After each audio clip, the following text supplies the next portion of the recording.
Bonjour à tous. Nous sommes des êtres de relation et nous aimons, lorsque nous rencontrons quelqu'un, pouvoir parler avec lui. Nous aimons raconter notre vie, raconter ce que nous faisons, les difficultés que nous rencontrons et sans doute en retirer, au travers de cette discussion, des enseignements qui nous permettent de progresser, éventuellement de régler des difficultés.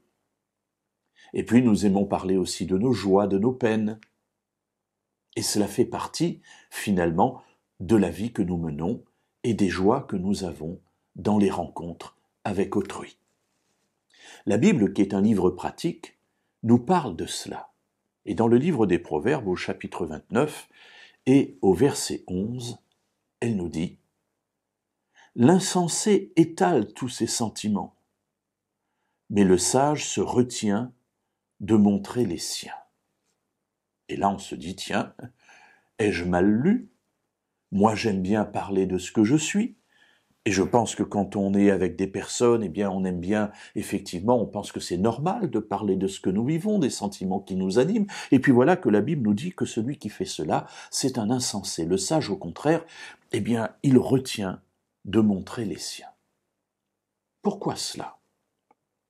Une des raisons, sans doute, tient en ce que lorsque j'étale tous mes sentiments, pour reprendre la manière dont cela est écrit ici, eh bien, j'ouvre une porte qui permet à toute personne de pouvoir entrer dans ma vie et éventuellement de se servir de ce que j'ai dit pour me faire du mal. Le sage, au contraire, tient cette porte fermée et ne permet pas à ceux à qui il n'autorise pas l'entrée de venir en lui et de lui faire du mal.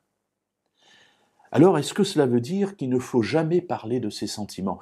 Certes non, la Bible va montrer d'autres aspects de cette même question, qui montrent qu'au contraire, nous avons un intérêt à pouvoir parler ainsi à des personnes, mais pas à n'importe qui. L'insensé étale, c'est-à-dire que tout le monde y a accès, à n'importe quel moment, à n'importe quelle situation, à n'importe quel sentiment qui peut nous animer. Celui-là est un insensé.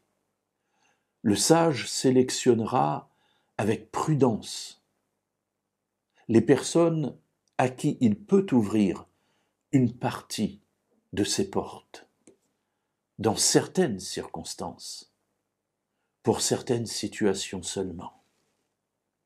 Alors oui, mes amis, ne soyons pas comme cet insensé, ne laissons pas accès à notre vie à n'importe qui, mais au contraire, agissons avec intelligence, filtrons, n'ayons pas peur de ne pas tout partager avec tout le monde. J'allais dire, nous ne sommes pas mariés avec tout le monde.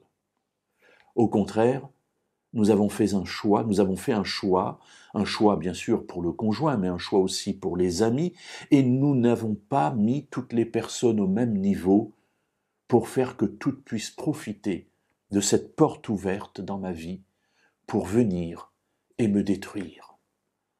Soyons sages et ne soyons pas insensés.